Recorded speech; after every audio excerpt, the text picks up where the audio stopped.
Si è tenuto oggi uno sciopero dei Vigili del Fuoco di Padova dalle 9 alle 13, al quale ha aderito circa il 97% del personale, garantendo tuttavia il servizio di emergenza.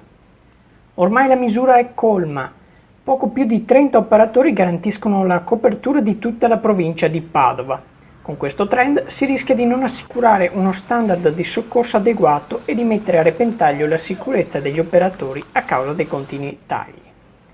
Le rivendicazioni del personale sono molteplici: il rinnovo del contratto nazionale per uno stipendio dignitoso, l'incremento della dotazione organica provinciale, il rinnovo del parco automezzi e attrezzature, la garanzia della tutela INAIL, un progetto di protezione civile provinciale, una riforma previdenziale.